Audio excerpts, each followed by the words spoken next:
Hey everyone, this is Mikedot and welcome back to the channel. I'm joined today with my bro Afromania. How you doing? Good. Yep, it's a pretty not so sunny day outside. Things are a little gloomy, but you know, we do have a few things that we would like to talk about for this week, and there's pretty interesting stuff going on right now in the gaming world. Most specifically, the whole situation regarding Fortnite and Epic Games and how they're basically being forced by the FTC to refund players due to some what's the word? Illegal practices, let's just call that. Yeah, illegal practice. I mean, I wanted to try to say something a little softer, but No, that's pretty much it. It's a very illegal practice for what they were doing. Yeah, basically what you're saying. Yep. yeah, along with that, we also want to talk about Ubisoft and the current situation where the buyout from Tencent may be going through, but the people at the higher ups at Ubisoft may not be too pleased about the buyout going through and whatnot. And we also want to talk about Marvel Rivals and how that game is blowing past everyone's expectations. But starting off with the first thing, again, the Fortnite refunds. Like, again, it's just recently been reported that the FTC has ordered Epic Games, the owner of Fortnite, to issue refunds of at least like $100 to several different players due to, again, false advertising on their part and some a manipulation of their systems to basically get people to purchase credits. What is it, V-Bucks? Yes. So the whole situation about it is that anybody that has purchased anything from around 2022, which was when the settlement was filed. I think it just finally got cleared in 2023, where anybody that has purchased anything from Epic's from the game Fortnite will be entitled around $114 of a compensation. And the whole situation was again due to very unfavorable practices towards minors in terms of purchasing. A lot of that was just kind of how the design of the UI where which is kind of like almost like dark. I think I forgot how it was mentioned, something about like dark. It's a bad practice in Dark patterns. I think dark patterns, yes, and how it was designed in terms of how the UI design, where it was kind of designed where the user thought they were clicking on something, which ended up them being manipulated to buy more V-Bucks into for the gaming system. So that was an issue that was added to it, which, you know, that's a no-no against child safety laws too, where anybody under the age of 13 must have parental guidance in order to purchase anything that involves using a credit card. Another issue too that was also added to it, I think, was FTC, but really none about the financial compensation. But you know, still, that was brought up by them was also the use of voice chat. Again, with minors, because you know, people that play these games are the most adult and most mature people in the world when using language. So that was also brought up. Was in the lawsuit. So yeah, with all that being said, what's your thought about this? Well, it is a pretty disappointing situation that, you know, a multi-million-dollar company basically has to fleece their players into like spending money on their game, which obviously something I don't agree with. But it's just also a little bit frustrating that, you know, you have government bodies getting involved in this thing, which is something I would rather not happen. Like anything that has to do with the government having to kick the doors down on, like, you know, like a free market and just like letting companies, like, you know, just sell a product is also a bit frustrating. It's like two sides that I just don't like, but I feel like something's got to give at this point, like, because the gaming industry as you know, valuable as it is, it's the biggest industry in the world right now, the biggest entertainment industry in the world right now, but it's also the most unregulated right now, which is obviously allows companies to do this slimy crap that then you'll have to deal with government trying to put regulation. I don't really want that to happen. So I really wish these companies would just like self-regulate themselves, which they're never going to do. I mean, they're not ever going to do it. Here's where I apologize. Yeah, again, with these companies making the money that you made, especially with Fortnite. Again, Fortnite's been out for almost a decade. We can almost say that. I don't know when Fortnite was created, but 2002? No, longer than that. No, earlier than that. Either way, it's been around. Very popular game. It's made a lot of money. Incredibly lot of money, of course of it. So when you've made that such much money, when you've been so successful, of course you want to try to keep this, you want to try to keep this money cow going as much as you possibly can. So if you or a company like, standing on the top, I don't know, you're going, like you said, because these video game companies are not regulated, you're going to push the line a little bit. You're gonna try to move the line a little bit. You're gonna try to skirt the line as best as you can without alerting, any officials of what you're doing. So eventually, at some point, the government bodies, I get it. I understand you don't want big regulations, but for this, in this situation where people were being tricked into unfavorable practices, it kind of came, it came to light. They noticed this is a problem. You are breaking child labor. You're not child labor. You're breaking child privacy laws. And they had to kind of step into this. Like, hey, we had to present, kids kind of still need to be protected against any kind of predatory actions. So, in a situation like this, it favored the FTC in that regard. Yeah. Well, and before you jumped in, I was about to say that, I mean, obviously, government stepping in is not something I want. However, the fear of the government stepping in is enough to get industries to self-regulate. Because I was about to bring up the point regarding loot boxes, and that was that a lot of UK officials were threatening to put on a lot of game companies, especially EA, during the whole Star Wars Battlefront 2 debacle and whatnot. And there was an issue back in the day when you ever had a game with things like loot boxes or gacha mechanics. Back then, you didn't have to disclose your chances of winning and whatnot, of winning the prized item. But now they do. A lot of gacha games now disclose your chances of actually winning the featured or the prized item, and that was a self-regulation simply because the UK officials were going to break the doors down and put that regulation on them. Say, okay, fine, you know what, we'll do it ourselves. And now a lot of gacha games or games with loot box mechanics disclose your chances of winning. So that is a positive step. Yeah, it's a positive step. Again, that is a bit of self-regulation right there. And I do feel that that's kind of what I think the FTC also wants to do this kind of stuff. But they're probably making an example out of Epic. So no other company tries to do this anymore. That makes sense. At least I hope that's what they're doing. Again, government, just government, don't trust them. But still, it's something. Yeah, I hope this is going to be used as a fair warning to any company that tries to do anything this predatory again. And let's see what happens moving forward with that. Very much so. Anyway, now for our second topic, Ubisoft has not been in the best position when it comes to their games this year. It's obviously they have had a lot of failures, the whole Skull and Bones situation, Star Wars Outlaws not doing well, XDefiant shutting down. XDefiant it's not shut down right now. It's shutting down in June 2025.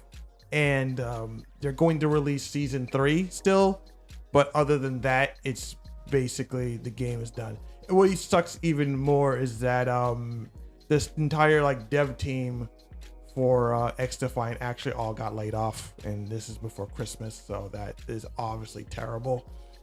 My heart goes out to the developers getting laid off because they had so much like hope and ambition for this game. It was reported that they were actually going to do a meetup, like how Activision Blizzard does meetups for Call of Duty. The XDefiant team was going to do a meetup with their biggest fans and content creators and basically discuss and talk about the future of the game, but apparently that's not happening anymore. So yeah, they obviously had a lot of like passion for this game, but it just wasn't not. And it's obviously the fault of Ubisoft and the upper management, and I don't blame the dev team at all for what they put out for that game. It's not my major cup of tea. I'm not big into Call of Duty style shooters, but still, they obviously had a lot of passion for what they were creating, a very like classic Call of Duty experience rather than the modern Call of Duty experience that you see now. But in terms of gameplay, that's what I say. In terms of gameplay, not in terms of like, you know, visuals or aesthetic. But regardless of that, again, Tencent, a Chinese company, has been you know, trying to buy out Ubisoft, and the head at Ubisoft, Guillemot, is just not happy with that, and he wants to try to maintain like, you know, power over the company if the buyout happens, and it doesn't seem like Tencent really wants that. And a lot of like, you know, shorter investment groups don't really want Guillemot to be in control as well. What do you think though? Oh yeah, I could see why Guillemot wouldn't want this. Again, Ubisoft is $1 billion company that's made some very good games. Now, over the last couple of years, everything has fallen apart. Like you said, XDefiant is now getting shut down after only 6 months of its infancy. Not even that long enough, I think, for a couple of years. Skull Bones has been in development for almost a decade, even maybe longer than that. Finally had to finally get released, and to poor fare, you know, their big hitter was Star Wars Outlaws, was a big disappointment. What the heck even happened to what's the game I'm thinking about? I can't even think about it because it hasn't even come out yet. It's been Assassin's Creed Shadows. Not even Assassin's, the other one, not Black and White. That's EA. Oh, you mean like Beyond Good and Evil? Thank you. Yes, Beyond Good and Evil 2. What happened to that? It's never even come. It's never going to see the light of day. And then on top of all the controversy between, like you said, Assassin's Creed Shadows, you mix in a little bit of union laws, a union strike that happened in France. It has not been a fantastic look. So it has been in the works since October, from what the articles have been saying, that they want to be able to sell that part of. But yeah, again, I get it. Guillemot wants to hold on to that power. You don't want to give that up. It's still very viable. But like you said, the shareholders have not been happy, and they want him to step down because you've been messing with our money. You've been screwing up. You have not done anything good. I know the Guillemot are going to try their hardest to hold on to that. Now, I think the problem with trying to get this deal moving is that Guillemot still, I believe, holds the majority of the share, correct? That's why this isn't moving. I believe so. If the shareholders are annoyed, he has to hold on to the majority of the share to get the sale going. Yeah, it's between. I believe it's between the Guillemot family and like Tencent have the majority. I think it's like it should be those two. Yeah, and those two have been holding on to it the most, so they have the most like influence, of course, and obviously and voting rights and says what happens in the creation of the company. Yeah, I mean.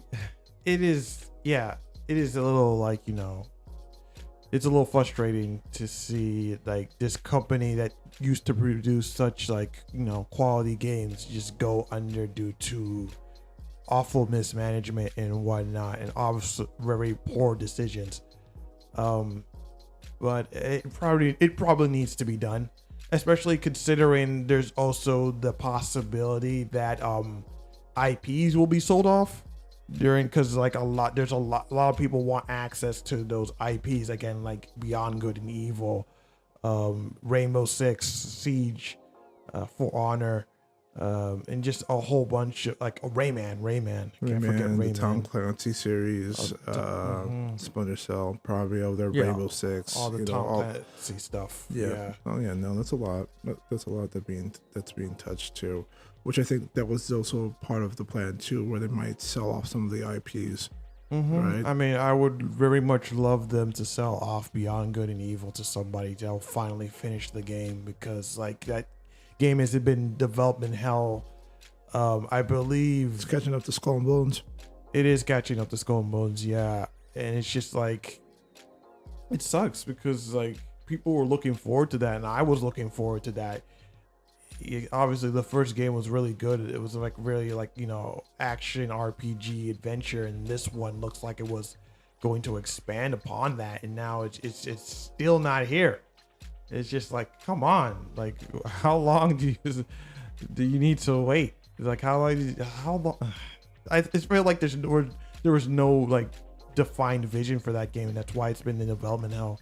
Because there was like at one point I believe there was like the quote unquote like I believe Space Monkey program. Yes. Where they wanted people to basically do art for them, and it's just like to feature it in the game. It's like, okay, that's kind of cool, but like a lot of that art should be done by you guys. Yeah, they didn't really have an idea or a plan. It just felt a little weird because it's supposed to be an action game, but then it's supposed to have feel like almost like GTA in terms of exploration. Again, it didn't feel like there was a clear idea of what they wanted to do with that game. Unfortunately, moving forward, and yeah, that's kind of it. On top of that, when looking at Ubisoft, there hasn't been that much innovation of that kind of interest. It seems like we've been living off the success of Just Dance for the longest period of time. It honestly just feels like that. It doesn't seem like there hasn't been anything real new. Like you said, X Defiant hasn't been done well, and then Rainbow Six. Rainbow Six is still going on, right? Yeah, Rainbow Six is still going. It's I believe that is also their biggest money maker. Just Dance is a little bit under that, but that's it. That's 1 and 2. Yeah, and obviously the yearly releases for Assassin's Creed. Yeah, it still sells. Like it still sells, believe it or not. I agree. It still sells. I don't know if it's been yearly. Well, you talking yearly or bi-yearly? Probably bi-yearly. I could see a bunch of teams already working on multiple Assassin's Creeds going on, because they did long time ago did mention after their mythology trilogy, like I'll say, it was after Mirage and Valkyria and all that ones. They already mentioned the fact that they were going to do a Japanese one, a Chinese one, and I think even a Russian one based off of that. So, though, I think the question really comes down to it with that. Okay, if not in the Gilmon family, do you have any confidence in being in Tencent? Because that's another issue too. It feels like it's going in from one mismanaged hands into a potentially worser. I don't think they can do any worse. I don't think they can do any worse. Tencent can do any worse than what Ubisoft is, simply because again their whole mindset is way different. Obviously, there is the issue of monetization. I think maybe their monetization will be a little bit worse considering some of the games they have put out that Tencent works out. But other than like creative like freedom, I think they will still let whoever is managing the company to do what they want to do, because you gotta remember that Tencent has a lot of shares with a lot of other more successful company. For the biggest example being right in this article is that Tencent also owns Grinding Gear Games, And Grinding Gear Games is the folks that just released the very, very popular Path of Exile 2, which is, for anyone that doesn't know, it's basically the spiritual successor to Diablo 2. And it's a very, very well done, like isometric top-down action RPG. And again, a lot of people are loving that game. And that's a game that is like pretty well made, has pretty like fair monetization from what I've heard. There is some issues here and there, and a lot of people are having with the game, but for the most part, it's very, very positive. And again, they have complete Grinding Gear Game still has complete creative control over what they're doing. So I believe if Tencent like can allow them to have their freedom, I'm pretty sure whoever gets control of the development side of Ubisoft games will allow them to have their freedom too. Again, I'm not so sold on this. Obviously, there's caution Just how to be like had. you feel against big government in the game industry, I am very wary of big companies just doing lateral moves to other big companies. Swallowing other companies. Swallowing other companies. It's just, dog eating dog kind of situation right now. Yeah, because of obviously these companies too. Obviously you don't want the industry to be monopolized, so Which is a big problem right now, which is happening as we speak. That's all these companies are slowly non to be exist, and it's slowly being eaten up by. Eventually, they're all going to be like what 3 left.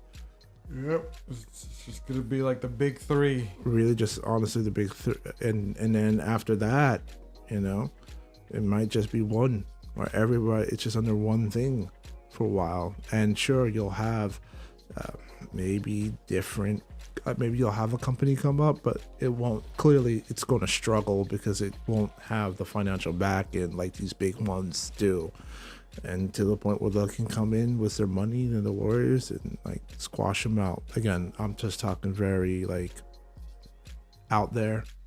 Again, this could be a better situation just for these developers to just kind of be able to have not be unhinged, to be unshackled a little bit, and to be able to work on the games that we all like and that we all kind of miss and need to come back into the fold.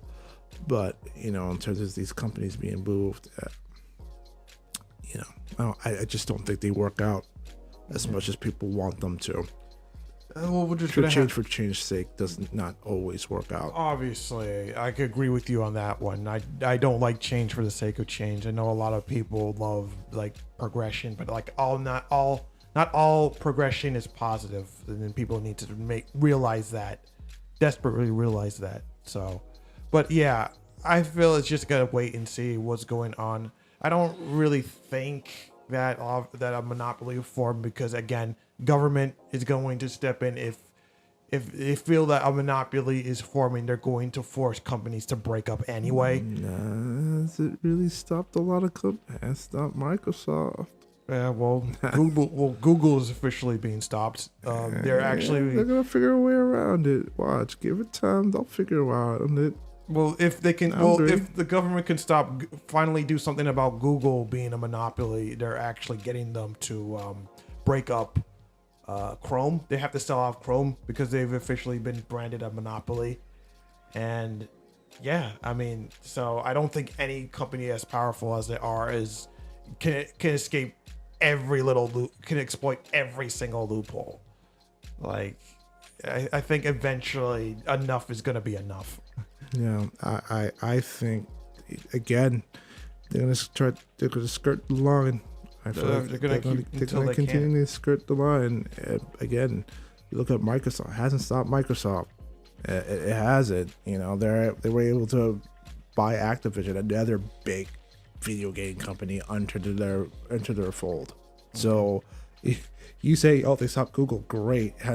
Hadn't stopped another bigger monopoly, just as much as a big monopoly. So what are we talking about? Well, I mean, technically they're not a monopoly because Apple exists. That's why. That is why they're technically not considered a monopoly. Oh, that's nice, great, another monopoly. And Apple's not any better. So it's like, oh, good, we have 3 of them all together at once. Yeah, That's wonderful. That's the sad. It's Great. Unfortunately, that's the situation. It's not. It's as long as it's you have more than 3 choices, it's not a monopoly. As long as you have 3 choices, it's not a monopoly. Obviously, the ideal situation we would have like 5, 6, or even 10, a dozen companies that we could choose. But unfortunately, that's not how the world works. And when it comes to the world of capitalism, it is what it is. Unfortunately, so we're just gonna have to wait and see how this all plays out.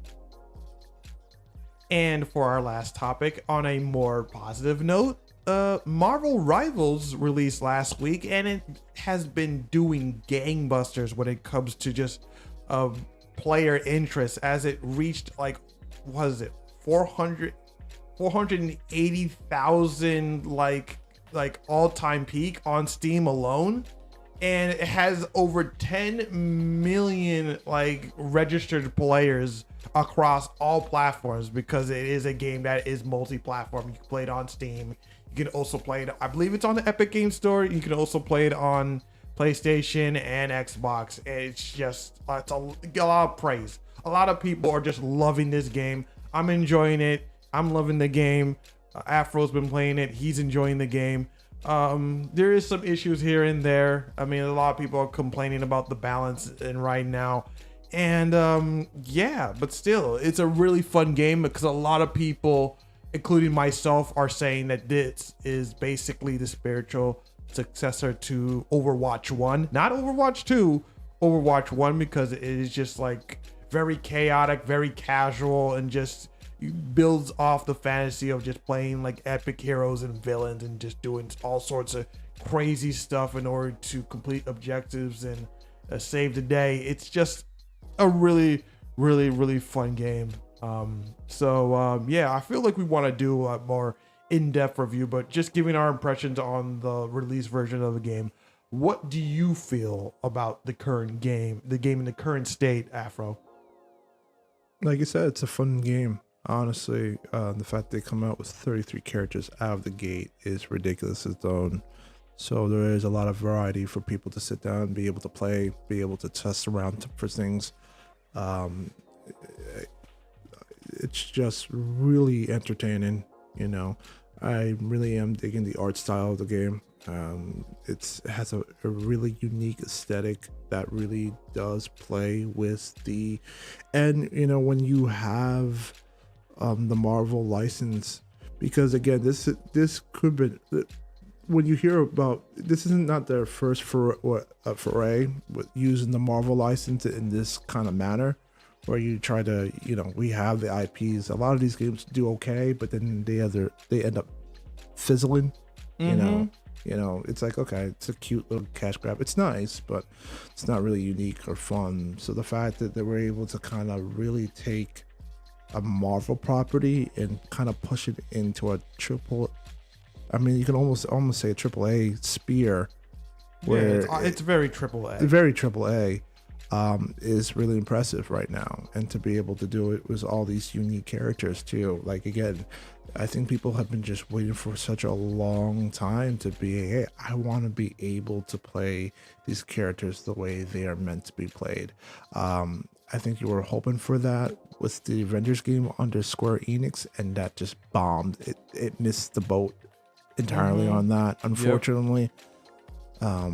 So the fact that NetEase was able to get this right to a game that honestly really felt very made for phone, and I think you still play this on the phone too, right? What?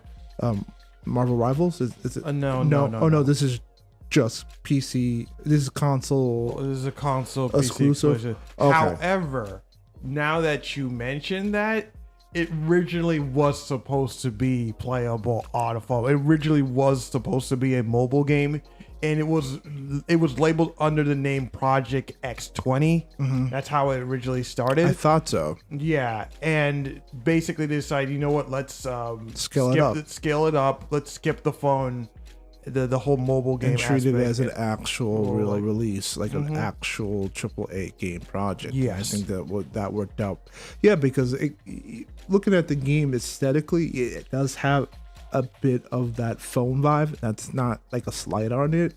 but like you said, it had that slight vibe to it in terms of its original design. But no, I think it was a smart gamble to say, hey, yeah, scale it up, make it into a AAA game. And right now, the game's only out for a couple of days, and it's like I said, it's breaking records right now on Steam, and for a lot of other, and I assume for all the other game clients out there as well. So again, that's not to say that like there's going to be some balancing issues with the game. It is what it is. But I think that's kind of the decision they made. Instead of trying to balance everything and put everything into a roadkill, we're just going to say, hey, we're going to try to push these characters as strong as they possibly can, and hopefully by making everybody overpowered, that becomes the balancing issue until it's not.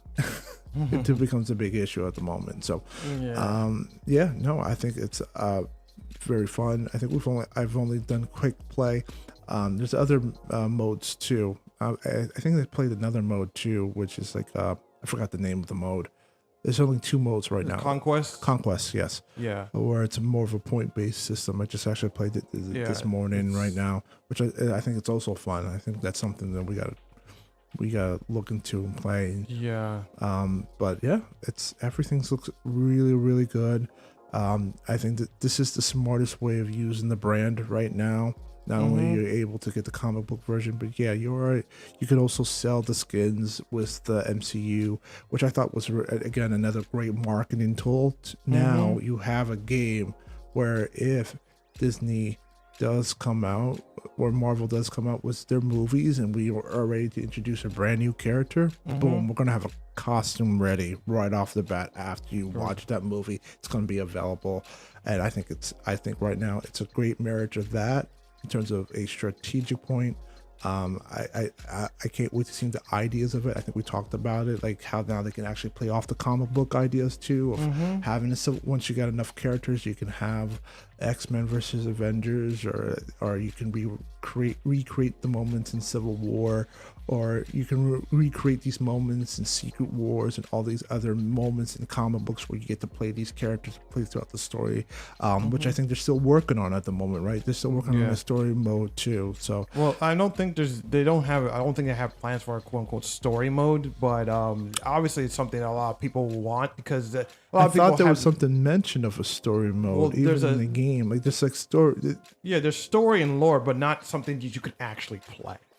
It's just something you can just read. Like you do mission, you get little story tidbits. That's basically what it is right now. There's nothing that like a co-op gameplay mode, which is again would be really cool and would be really hilarious if they came out with a co-op mode with actual progression in it, because that's what Overwatch 2 promised, and they didn't deliver on that. They are in a really, again, based on how that game is designed, they do have the infrastructure already built, and I wouldn't shock me if they were already in the plans of talking about that down the road, where, like you said, you do have the beta, you do have the 5-on-5, which is going to be their bread and butter in terms of like exposure and 6v6.